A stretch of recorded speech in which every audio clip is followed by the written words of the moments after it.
Hi ಗೆಳೆಯರೇ, ದಂಟಿಂದು ಕಡಲೆಕಾಳು ಸಾಂಬಾರು ತುಂಬಾ ಆರೋಗ್ಯಕರವಾದುದು. ಇದರಿಂದ ದಂಟಿಂದ ತುಂಬಾ ಒಳ್ಳೆಯದು ಆರೋಗ್ಯಕ್ಕೆ. ಮೂಳೆ ಗಟ್ಟಿಯಾಗುತ್ತೆ. ಆದರೆ ಶೀತದಂಶ ಅಂದ್ಬಿಟ್ಟು ಅದನ್ನು ಅವಾಯ್ಡ್ ಮಾಡ್ತಾರೆ. ಆದರೆ ಕಡಲೆಕಾಳು ಜೊತೆಗೆ ಹಾಕ್ಕೊಂಡ್ರೆ ಕಡಲೆಕಾಳು ಜ್ಞಾಪಶಕ್ತಿನೂ ಚೆನ್ನಾಗಿ ಮಾಡುತ್ತೆ. ಅದು ಹೀಟಿನ ಅಂಶ. ಅದರಿಂದ ಶೀತಕ್ಕೂ ಹೀಟಿಗೂ ಕಾಂಬಿನೇಷನ್ ಮಾಡಿದ್ರೆ ಶೀತನೂ ಆಗೋಲ್ಲ, ಹೀಟು ಆಗೋಲ್ಲ. ಆರೋಗ್ಯಕ್ಕೆ ಒಳ್ಳೆಯದು ಕಡಲೆಕಾಳಿಂದ ಮಕ್ಕಳು ಕೊಡೋದು ತುಂಬ ಒಳ್ಳೆಯದು. ಕಡಲೆಕಾಳಿಂದ ಉಸ್ಲಿನೂ ಚೆನ್ನಾಗಿರುತ್ತೆ. ಅದ್ರ ಜೊತೆಗೆ ಇದು ಸಾಂಬಾರಿಗೂ ಸೂಪರಾಗಿರುತ್ತೆ. ಕಡಲೆಕಾಳು ನೆನೆಹಾಕಿ ಮೊಳಕೆ ಕಟ್ಟಿದ್ರೆ ಚೆನ್ನಾಗಿರುತ್ತೆ, ಇಲ್ಲ ಕಡಲೆಕಾಳು ನೆನೆಹಾಕಿ ಮಾಡ್ಬೋದು.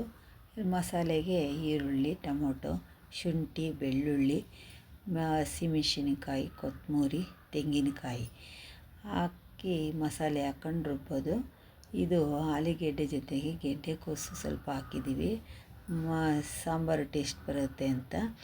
ದಂಟು ದಪ್ಪ ಇದರಿಂದ ತುಂಬಾ ಚೆನ್ನಾಗಿರುತ್ತೆ. ಆದರೆ ಈ ಕಾಲದಾಗ ದಂಟು ದಪ್ಪ ಇರೋದು ಸಿಗೋದು ಕಮ್ಮಿ. ಆ ಕಾಲದಾಗ ದಂಟುಗಳು ದಪ್ಪ ಇರೋವು.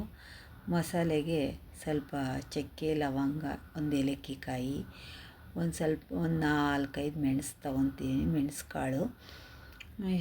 ಮಸಾಲೆ ಪೌಡ್ರಿಗೆ ಹಾಕಿರ್ತೀವಿ ಇದೆಲ್ಲ ನಾವು.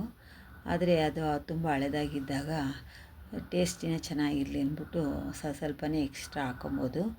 ಮಸಾಲೆ ಪೌಡ್ರೂ ಮಾಡಿದ್ದೀವಿ, ಧನಿಯಾ ಪೌಡ್ರು. ಅದು ಮಡಿಕೊಂಬಿಟ್ರೆ ಒಂದು 6-7 ತಿಂಗಳು ಚೆನ್ನಾಗಿ ಬಳಸ್ಬೋದು. ಮಸಾಲೆನ ಜಾಸ್ತಿ ಬೇಕು, ಸ್ಪೈಸಿಯಾಗಿರಬೇಕು ಅಂದರೆ ಗರಂ ಮಸಾಲ ಹಾಕ್ಕೊಬೋದು, ಇಲ್ಲ ಚಕ್ಕೆ ಲವಂಗ ಎಕ್ಸ್ಟ್ರಾ ಹಾಕ್ಕೊಬೋದು. 1-2 ಗೋಡಂಬಿ ಹಾಕ್ಕೊಂಡ್ರೆ ಟೇಸ್ಟ್ ಚೆನ್ನಾಗಿರುತ್ತೆ. ತಿಕ್ಕಾಗಿರುತ್ತೆ ಸಾಂಬಾರು. ಯಾಕೆಂದರೆ ಇಲ್ಲಿ ಬೇಳೆ ಏನು ಬಳಸಲ್ವಲ್ಲ, ಕಡಲೆಕಾಳು. ಸ್ವಲ್ಪ ಸೋಂಪು ಹಾಕ್ಕೊತೀವಿ, ಅದು ಬಾಡಿಗೆ ತುಂಬ ತಂಪು.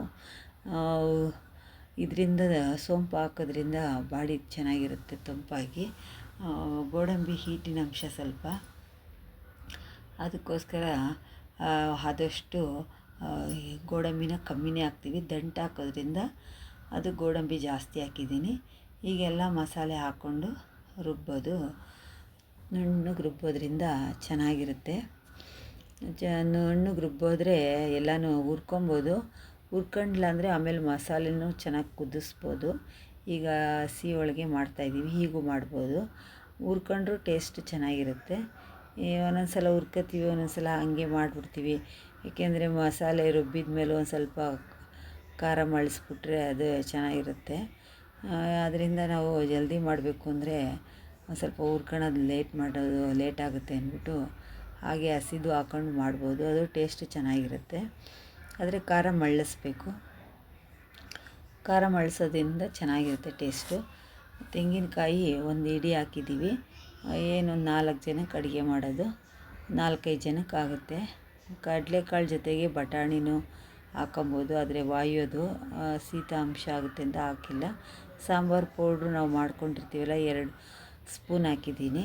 ಅದರೊಳಗೆ ಮೆಣಸಿನ್ಕಾಯಿ, ಚಕ್ಕೆ, ಲವಂಗ ಎಲ್ಲ ಇರುತ್ತೆ, ಏಲಕ್ಕಿ ಕಾಯಿ ಎಲ್ಲ ಅಂಶನೂ ಹಾಕಿರ್ತೀವಿ. ಅದು ಹಳೆದಾಗಿದೆ, 3-4 ತಿಂಗಳಾಗಿದೆ ಅಂದ್ಬಿಟ್ಟು ಸ್ವಲ್ಪ ಎಕ್ಸ್ಟ್ರಾ ಹಾಕಿದ್ದೀವಿ ಅಷ್ಟೇ, ಚಕ್ಕೆ ಲವಂಗನ. ಎಲ್ಲ ಹಾಕ್ಕೊಂಡು ಮಿಕ್ಸ್ ಮಾಡಿಕೊಂಡ್ರೆ ತುಂಬಾ ಚೆನ್ನಾಗಿರುತ್ತೆ. ಪುದೀನ ಇದ್ದರೂ ಹಾಕೊಬೋದು, ಸ್ವಲ್ಪ ಪುದೀನನೂ ಹಾಕ್ಕೊಂಡ್ರೆ ಚೆನ್ನಾಗಿರುತ್ತೆ. ಸ್ವಲ್ಪ ನೀರು ಹಾಕ್ಕೊಂಡು ಚೆನ್ನಾಗಿ ರುಬ್ಬೋದು. ಆದರೆ ದಂಟು ಆ ಕಾಲದಾಗ ತುಂಬಾ ಚೆನ್ನಾಗಿರೋದು. ಆ ಕಾಲ ದಂಟು ದಪ್ಪನೇ ಇರೋದು, ತಿನ್ನೋಕ್ಕೂ ಚೆನ್ನಾಗಿ ಸಿಗೋದು. ಹೀಗೆ ಈ ಕಾಲದ ದಂಟು ಸ್ವಲ್ಪ ಸಣ್ಣನೇ ಇರೋದು. ಈ ಕಾಲದಾಗೆ ದಂಟು ಜಾಸ್ತಿ ಸಿಗೋಲ್ಲ. ಆದರೆ ಸಿಕ್ಕಿದಾಗ ಚೆನ್ನಾಗಿ ಯೂಸ್ ಮಾಡ್ಕೊಳ್ಳಿ. ಒಗ್ಗರಣೆ ಹಾಕ್ಕೊಂಡ್ರೆ ಮಸಾಲೆಗೆ ಹಾಕ್ಕೊಂಡು ಒಗ್ಗರಣೆನ ಜೀರಿಗೆ ಸ್ವಲ್ಪ ಹಾಕ್ತಾಯಿದ್ದೀನಿ, ಜೀರ್ಣಕ್ರಿಯೆ ಚೆನ್ನಾಗಾಗುತ್ತೆ ಅಂತ. ಬಟಾಣಿನೂ ಹೆಸ್ರು ಕಾಳು ಏನೇನೋ ಹಾಕೋದ್ರಿಂದ ಅದು ಗಟ್ಟಿ ಬಂದುಬಿಡುತ್ತೆ. ಅದಕ್ಕೆ ಯಾವ ಕಾಳು ಹಾಕಿಲ್ಲ, ಬರೀ ಕಡಲೆಕಾಳು ಒಂದು ಹಾಕಿದ್ದೀನಿ. ಕರ್ಬೇವಿನ ಸೊಪ್ಪು ಹಾಕಿದೆ ಒಗ್ಗರಣೆಗೆ. ಕರ್ಬೇವಿನ ಸೊಪ್ಪು ಹಾಕಿದ್ಮೇಲೆ ಕಡಲೆಕಾಳನ್ನ ಸ್ವಲ್ಪ ಫ್ರೈ ಮಾಡಿದ್ರೆ ಟೇಸ್ಟ್ ಚೆನ್ನಾಗಿರುತ್ತೆ. ಅದಕ್ಕೆ ಫಸ್ಟೇ ಕಡಲೆಕಾಳು ಹಾಕ್ತಾಯಿದ್ದೀನಿ. ಅದ್ರ ಜೊತೆಗೆ 1-2 ಈರುಳ್ಳಿ ಕಟ್ ಮಾಡ್ಕೊಂಡಿದ್ದೀನಿ. ಅದು ಚೆನ್ನಾಗಿರುತ್ತೆ. ಮೊದಲೇ ಹಾಕಿದ್ರೆ ಎಣ್ಣೆ ಸಿಡಿತಿರಲಿಲ್ಲ. ಕಡಲೆಕಾಳಿಗಿಂತ ಮೊದಲೇ ಹಾಕಿದ್ರೆ ಈರುಳ್ಳಿ ಯಾವಾಗ ಅಡುಗೆ ಮಾಡಲಿ ನಾವು ಏನು ಹಾಕೋಕ್ಕಿಂತ ಮುಂಚೆ ಈರುಳ್ಳಿ ಹಾಕ್ಬಿಟ್ರೆ ಎಣ್ಣೆ ಸಿಡಿಯೋಲ್ಲ ಅದು. ಆದ್ದರಿಂದ ಈರುಳ್ಳಿ ಕಟ್ ಮಾಡಿ ಮಡಿಕೊಂಡು ಒಗ್ಗರಣೆ ಹಾಕಿದ್ರೆ ಒಳ್ಳೆಯದು. ಕಡಲೆಕಾಳನ್ನ ಸ್ವಲ್ಪ ಫ್ರೈ ಮಾಡ್ಕೊಳೋದು. ದಂಟು ಜಲ್ದಿ ಬೇಯುತ್ತೆ, ಕಡಲೆಕಾಳನ್ನು ನೆನೆಸಿರೋದಕ್ಕೆ ಬೇಯುತ್ತೆ ಜಲ್ದಿ, ಅವೇನು ಜಾಸ್ತಿ ಗಟ್ಟಿ ಅಂಶ ಇಲ್ಲ. ಎರಡೂ ಕಡಲೆಕಾಳಾದರೆ ಒಂದು ಸ್ವಲ್ಪ ನೀರು ಬಿಟ್ಕೊಂಡು ಅದೊಂಥರ ಚೆನ್ನಾಗಿರುತ್ತೆ ಹುರಿದು ತಿನ್ನೋದ್ರಿಂದ, ಅದಕ್ಕೆ ಅದನ್ನು ಜಲ್ದಿ ಹಾಕಿದ್ದೀನಿ. ದಂಟು ಆಮೇಲೆ ಹಾಕ್ತೀನಿ, ತುಂಬ ಜಾಸ್ತಿ ಇದೆ ಅಂದ್ಬಿಟ್ಟು. ದಂಟು ಹಾಕಿ ಸ್ವಲ್ಪ ಅದನ್ನು ಚೆನ್ನಾಗಿ ಕೈ ಆಡಿಸಿದ್ರೆ ಅದ್ರಾಗಿರೋ ನೀರಿನ ಅಂಶ ಬಿಡುತ್ತೆ. ಸ್ವಲ್ಪ ಸಣ್ಣ ಉರಿ ಒಳಗೆ ಬೇಯಿಸ್ಬೇಕು. ನೀರಿನ ಅಂಶ ಬಿಟ್ಬಿಟ್ಟು ಮಸಾಲೆ ಚೆನ್ನಾಗಿ ಎಳ್ಕೊಳುತ್ತೆ ಅಂದ್ಬಿಟ್ಟು ಸ್ವಲ್ಪ ಉಪ್ಪು ಹಾಕಬೇಕು. ಉಪ್ಪು ಹಾಕಿದ್ರೆ ನೀರಿನ ಅಂಶ ಜಲ್ದಿ ಬಿಡುತ್ತೆ, ಸ್ವಲ್ಪ ಜಲ್ದಿ ಬೇಯುತ್ತೆ. ಸ್ವಲ್ಪನೇ ಹಾಕಿರ್ಬೇಕು ಇವಾಗ. ಆಮೇಲೆ ಸಾಂಬಾರೆಲ್ಲ ಇದನ್ನು ಮಸಾಲೆ ಎಲ್ಲ ಹಾಕಿದ ಮೇಲೆ ನೋಡಿಕೊಂಡು ಜಾಸ್ತಿ ಹಾಕ್ಬೋದು. ಮಸಾಲೆ ಹಾಕುವಾಗ ಜಾಸ್ತಿ ಎಷ್ಟು ಬೇಕಷ್ಟು ಉಪ್ಪು ಹಾಕೊಬೋದು. ಈಗ ಒಂದು ಸ್ವಲ್ಪ ಅರ್ಧ ಸ್ಪೂನಷ್ಟು ಹಾಕಿದ್ದೀನಿ. ಹಾಕ್ಬಿಟ್ಟು ಸ್ವಲ್ಪ ತಿರುವಿದ ಮೇಲೆ ಸ್ವಲ್ಪ ಮುಚ್ಚಿಟ್ಬಿಟ್ರೆ ಒಳ್ಳೆಯದು. ಯಾಕೆಂದರೆ ನೀರಿನ ಅಂಶ ಎಲ್ಲ ಬಿಟ್ಟು ಮಸಾಲೆ ಹಾಕುವಾಗ ಅದು ಚೆನ್ನಾಗಿ ಮಸಾಲೆ ಎಳ್ಕೊಳುತ್ತಲ್ವ, ಅದಕ್ಕೆ ಸ್ವಲ್ಪ ಹೊತ್ತು ಬಿಡಬೇಕು, ನೀರಿನ ಅಂಶ ಆಚೆಗೆ ಬಂದುಬಿಡಲಿ. ಆಮೇಲೆ ಮಸಾಲೆನ ಚೆನ್ನಾಗಿ ಎಳ್ಕೊಳುತ್ತೆ ನೀರಿನ ಅಂಶ ಕಮ್ಮಿ ಆದಮೇಲೆ ಅಂದ್ಬಿಟ್ಟು. ಸ್ವಲ್ಪ ಬೆಂದಿರಿದಂಗೆ ಆಗಿರುತ್ತಲ್ವ, ಎಳ್ಕೊಳಕ್ಕೂ ಮಸಾಲೆ ಟೇಸ್ಟಾಗಿರುತ್ತೆ. ಸ್ವಲ್ಪ ಹೊತ್ತು ಬೇಯಿಸಿ ಆದಮೇಲೆ ಎಣ್ಣೆ ಒಳಗೆ ಮಸಾಲೆ ಚೆನ್ನಾಗಿ ರುಬ್ಕೊಂಡಿರ್ತೀವಿ, ನುಣ್ಣಗೆ ರುಬ್ಕೊಂಡ್ರೆ ತುಂಬ ಒಳ್ಳೆಯದು ಮಸಾಲೆನ. ಈ ಮಸಾಲೆ ರುಬ್ಬಿ, ಯಾಕೆಂದರೆ ನಾವು ಎಣ್ಣೆ ಒಳಗೆಲ್ಲ ಫ್ರೈ ಮಾಡಿರಲ್ಲ ಈ ಮಸಾಲೆ ಸಾಮಾನು, ಅದಕ್ಕೋಸ್ಕರ ನಾವು ಅದನ್ನು ಸ್ವಲ್ಪ ನೀರು ಹಾಕ್ದಂಗೆ ದಂಟೊಳಗೆ ಹಾಕಿ ಸ್ವಲ್ಪ ಕೈ ಆಡಿಸ್ಬೇಕು ಚೆನ್ನಾಗಿ. ದಂಟುಳಿ ತುಂಬಾ ಚೆನ್ನಾಗಿರುತ್ತೆ ಮಾಡೋದ್ರಿಂದ. ದಂಟು ಸಿಕ್ಕಿದಾಗ ನೀವು ಯೂಸ್ ಮಾಡ್ಕೊಳ್ಳಿ, ಆರೋಗ್ಯಕ್ಕೆ ತುಂಬಾ ಒಳ್ಳೆಯದು ದಂಟು. ಅದು ಮೂಳೆ ಗಟ್ಟಿಯಾಗುತ್ತೆ. ಮೂಳೆ ಗಟ್ಟಿಯಾಗೋದ್ರಿಂದ ನಮಗೆ ಚೆನ್ನಾಗಿರುತ್ತೆ ಬಾಡಿ. ಬುಡನೂ ಗಿಡ ಎಷ್ಟು ಗಟ್ಟಿಯಾಗಿರುತ್ತೆ ಅಂದರೆ ಕಾಂಡಗಳಿಂದ ಬೇರಿಂದ, ಅದಕ್ಕೆ ನಾವು ಅದ್ರ ಬುಡನೂ ಸ್ವಲ್ಪ ಯೂಸ್ ಮಾಡ್ಕೊಬೋದು. ಅದು ಚೆನ್ನಾಗಿರುತ್ತೆ ತಿನ್ನೋಕ್ಕೆ. ಬೇರಿನ ತುದಿನೂ ಇರುತ್ತಲ್ಲ, ಅದು ಆ ಕಾಂಡನೂ ತುಂಬಾ ಚೆನ್ನಾಗಿರುತ್ತೆ. ಅದರಿಂದ ನೀವು ದಂಟು ಯಾವತ್ತೂ ಯೂಸ್ ಮಾಡಬೇಕು. ದಂಟು ಯೂಸ್ ಮಾಡೋದ್ರಿಂದ ಮೂಳೆಗಳಿಗೆ ತುಂಬಾ ಗಟ್ಟಿಯಾಗುತ್ತೆ. ಆದರೆ ಅಡುಗೆನ ಮಾಡೋದ್ರಿಂದ ಪಲ್ಯನೂ ಮಾಡೋಕ್ಕಾಗಲ್ಲ, ಅದು ಸಾಂಬಾರೇ ಮಾಡಬೇಕು ನಾವು. ಸಾಂಬಾರಿಗೆ ಹಿಂಗೆ ಕಾಳುಗಳು ಎಲ್ಲ ಕಾಳುಗಳು ಹಾಕಿದ್ರೆ ಚೆನ್ನಾಗಿರಲ್ಲ. ಈ ಕಡಲೆಕಾಳು ಒಂದೇ ಸರಿ, ಹೆಸ್ರು ಕಾಳಾಗಲಿ, ಬಟಾಣಿನೇ ಆಗಲಿ, ಆಮೇಲೆ ಅವರೆಕಾಳೇ ಆಗಲಿ, ಇವೆಲ್ಲ ಒಂದು ಸ್ವಲ್ಪ ವಾಯು ಅಂಶ ಶೀತದ್ದು. ಈ ದಂಟೊಳಗೆ ಶೀತದ ಅಂಶ ಜಾಸ್ತಿ ಇರುತ್ತೆ, ಅದಕ್ಕೆ ನಾವು ಯಾವುದು ಬೇಡ ಅಂದ್ಬಿಟ್ಟು ಬರೀ ಕಡಲೆಕಾಳು ಒಂದು ಹಾಕಿದ್ದೀವಿ. ಇದೇ ಸಾಕು, ತುಂಬಾ ಚೆನ್ನಾಗಿರುತ್ತೆ.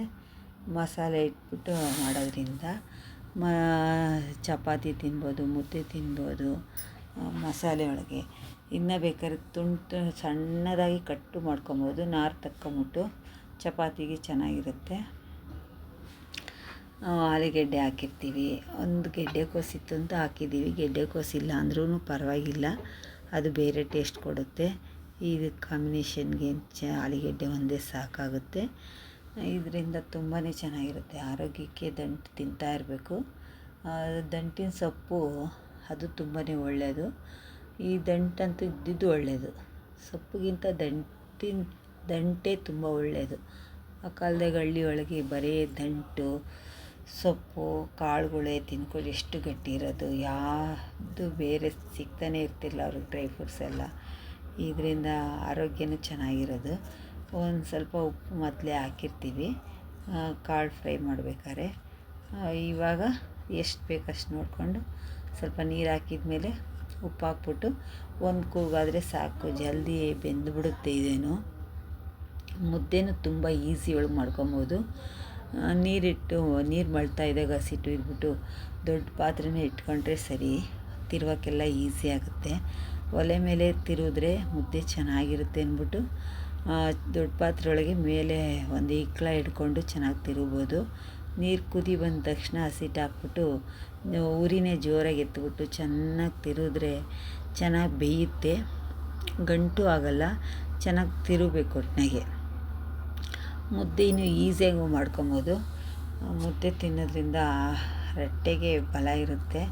ಇವೆಲ್ಲ ನಾವು ತಿನ್ನೋದ್ರಿಂದ ನಾವು ಯಾವ ಆಸ್ಪತ್ರೆಗೂ ಹೋಗಂಗಿಲ್ಲ, ಆರೋಗ್ಯವಾಗಿರ್ಬೋದು. ಹಳೆ ಕಾಲದ ಅಡುಗೆನೇ ಬೆಸ್ಟು ಅಂತ. ಈಗಿನ ಕಾಲದಾಗ ಥರ ತಿಂದು ಬಾಡಿಗೆ ಒಂದಲ್ಲವು, ಅದರಿಂದ 108 ಕಾಯಿಲೆ ಬರುತ್ತೆ. ನಮ್ಮ ಬಾಡಿ ಯಾವುದು ಹೊಂದ್ಕೊಂಡಿರುತ್ತೋ ಅದನ್ನು ತಿನ್ನೋದ್ರಿಂದ ನಮ್ಗೆ ಆರೋಗ್ಯ ಚೆನ್ನಾಗಿರುತ್ತೆ. ಹೊಸ ಥರ ತಿನ್ನೋಕ್ಕೆ ಹೋಗಿ ನಾವು ಬಾಡಿನ ಹಾಳು ಮಾಡ್ಕೊತೀವಿ, ಅದು ಸೆಟ್ ಆಗೋಲ್ಲ ಬಾಡಿಗೆ. ಎಲ್ಲೋ ಟೇಸ್ಟ್ಗೆಲ್ಲ ಒಂದಿನ ತಿನ್ನೋದ್ರಿಂದ ಪರವಾಗಿಲ್ಲ, ಆದರೆ ಯಾವಾಗೂ ಬೇರೆ ಥರ ತಿನ್ನೋದು ಚೆನ್ನಾಗಿರಲ್ಲ. ನಮಗೆ ಚಪಾತಿ, ಮುದ್ದೆ, ರೈಸು, ಕಾಳುಗಳು, ತರಕಾರಿಗಳು ಇವು ತಿಂದರೆ ಆರೋಗ್ಯವಾಗಿರ್ಬೋದು. ಮುದ್ದೆ ಹಂಗೆ ತಿರುವಿದ್ರೆ ಚೆನ್ನಾಗಿರುತ್ತೆ, ಒಲೆ ಮೇಲೇ ಚೆನ್ನಾಗಿ ತಿರುವಿದ್ರೆ ಕೈಗೆ ಅಂಟ್ಕೊಳ್ಳೋದು ಇಲ್ಲ, ನೀಟಾಗೂ ತಿರುಗ್ಬೋದು, ಗಂಟು ಆಗೋಲ್ಲ. ಆದರೆ ಬಿಸಿ ಇದ್ದಾಗೇ ಚೆನ್ನಾಗಿ ತಿರುಗ್ತಾ ಇರಬೇಕು ಒಲೆ ಮೇಲೆ ಇಕ್ಕೊಂಡು. ಒಂದು ತಾಳ್ದಾಗ ಇಕ್ಕೊಂಡು ಒಂದು ಸಲ ತಿರುಗಿಬಿಟ್ರೆ ಸಾಕು, ಮುದ್ದೆ ಕಟ್ಕೊಂಬಿಡ್ಬೋದು. ಒಲೆ ಮೇಲೆ ತಿರುಗಿರ್ತೀವಲ್ಲ, ಚೆನ್ನಾಗಿ ಬೆಂದಿರುತ್ತೆ. ಒಂದು ಸ್ವಲ್ಪ ಹೊತ್ತು ಅದನ್ನು ಚೆನ್ನಾಗಿ ಬೇಯಿಸೋಕ್ಕೆ ಮುಚ್ಚಳ ಹಾಕ್ಬಿಡ್ಬೇಕು, ಕೋಲು ಎತ್ಬಿಟ್ಟಾದ್ಮೇಲೆ ಅದು ಚೆನ್ನಾಗಿ ಇನ್ನೊಂದು ಸ್ವಲ್ಪ ಹಬೆ ಒಳಗೆ ಬೇಯಲಿ ಅಂತ. ಮುದ್ದೆ ತಿನ್ನೋದು ತುಂಬ ಒಳ್ಳೆಯದು. ಮುದ್ದೆಗೂ ಅಷ್ಟೇ, ನಾವು ಮುದ್ದೆಗೆ ಮೆಂತ್ಯ ಹಾಕಿರ್ತೀವಿ, ಆಮೇಲೆ ಇದು ಹಾಕಿರ್ತೀವಿ, ಸಬ್ಬಕ್ಕಿನೂ ಹಾಕ್ಬೋದು ಮೈಗೆ ತಂಪು ಅಂತ. ಇವೇ ಅಗಸೆ ಬೀಜನೂ ಹಾಕಿರ್ತೀವಿ. ಅದು ಮಿಷಿನಾಗೂ ಹಾಕ್ಸ್ಕೊಂಬರ್ಬೋದು, ಇಲ್ಲ ಇಲ್ಲೇ ಮನೆಗೆ ಹುರ್ಕೊಂಡು ಚಿಕ್ಕ ಜಾರೊಳಗೆ ಹುರಿದ್ಬಿಟ್ಟು ಚೆನ್ನಾಗಿ ಮುದ್ದೆಗೆ ಹಸಿಟ್ಟಿಗೆ ಹಾಕಿ ಮಿಕ್ಸ್ ಮಾಡಿಬಿಟ್ರೆ ಅಗಸೆ, ಸಬ್ಬಕ್ಕಿ, ಮೆಂತ್ಯ ಇವು ಬಾಡಿಗೆ ತುಂಬಾ ಒಳ್ಳೆಯದು. ಮುದ್ದೆ ತಿನ್ನೋದ್ರಿಂದ ಯಾವ ಕಾಯಿಲೆನೂ ಬರೋಲ್ಲ. ಮಕ್ಳಿಗೆ ಚೆನ್ನಾಗಿ ರೂಢಿ ಮಾಡಬೇಕು ಮುದ್ದೆನ. ತುಪ್ಪ ಹಾಕಿ ಕೊಡೋದ್ರಿಂದ ತುಂಬಾ ಚೆನ್ನಾಗಿ ತಿಂತವೆ. ನೋಡಿ, ಗಂಟು ಇರೋಲ್ಲ, ಚೆನ್ನಾಗೂ ಬೆಂದಿದೆ ಮುದ್ದೆ. ಆರೋಗ್ಯಕರವಾದ ಮುದ್ದೆನೂ ಇರುತ್ತೆ, ದಂಟು ಆರೋಗ್ಯಕರವಾಗಿರುತ್ತೆ. ಅದರಿಂದ ಆರೋಗ್ಯ ತುಂಬಾ ಚೆನ್ನಾಗಿರುತ್ತೆ. ಯಾವಾಗ ಆಸ್ಪತ್ರೆಗೆ ಹೋಗೋ ಬದಲು ಒಳ್ಳೊಳ್ಳೆ ಅಡುಗೆ ಮಾಡ್ಕೊಂಡು ಊಟ ಮಾಡ್ಕೊಂಡಿದ್ರೆ ಯಾವ ಆಸ್ಪತ್ರೆಯೂ ಬೇಡ. ಆ ಕಾಲದಾಗ ಯಾವ ಆಸ್ಪತ್ರೆಗೆ ಹೋಗ್ತಿಲ್ಲ, ಮನೆಯೊಳಗಿರೋ ಗಿಡಮೂಲಿಕೆ, ಮನೆಗಿರೋ ಅಡುಗೆ ಒಳಗೆ ಹೆಸರು ಮಾಡ್ಕೊಂಬಿಡೋರು. ಯಾವಾಗೂ ಮಜ್ಜಿಗೆ ಕುಡಿಯೋದ್ರಿಂದ ತುಂಬ ಒಳ್ಳೆಯದು. ಮಜ್ಜಿಗೆ ಬಾಡಿ ಎಷ್ಟೇ ಕೆಲಸ ಮಾಡ್ತಿದ್ರು ನಾವು ಹೀಟ್ ಆಗ್ತಾಯಿರ್ತೀವಿ. ಮನೆ ಹೆಣ್ಮಕ್ಳೇ ಆಗಲಿ ಆಚೆ ಹೋಗಿ ಬಂದವರಿಗೆ ಆಗಲಿ ಮಜ್ಜಿಗೆ ಕೊಡೋದ್ರಿಂದ ತುಂಬ ಒಳ್ಳೆಯದು. ನಾವು ಮಜ್ಜಿಗೆ ಯಾವಾಗೂ ಯೂಸ್ ಮಾಡ್ತೀವಿ. ಮಜ್ಜಿಗೆ ಕುಡಿಯೋದ್ರಿಂದ ಬಾಡಿ ತುಂಬ ತಂಪಾಗಿರುತ್ತೆ, ಕೆಲಸನೂ ತುಂಬ ಚೆನ್ನಾಗಿ ಮಾಡ್ಬೋದು. ಮಜ್ಜಿಗೆ ಕುಡೀರಿ, ಆರೋಗ್ಯವಾಗಿರ್ರಿ. ಆ ಕಾಫಿ ಟೀನ ಅವಾಯ್ಡ್ ಮಾಡಿ. ಮಜ್ಜಿಗೆಯಿಂದ ನಮಗೆ ಇಮ್ಯುನಿಟಿ ಪವರು ಹೆಚ್ಚುತ್ತೆ, ಯಾಕೆಂದರೆ ಹುಳಿ ಅಂಶ ಜಾಸ್ತಿ ಇರುತ್ತೆ ಅದರೊಳಗೆ, ಇಮ್ಯುನಿಟಿ ಪವರ್ಗೆ ಎಲ್ಪ್ ಆಗುತ್ತೆ.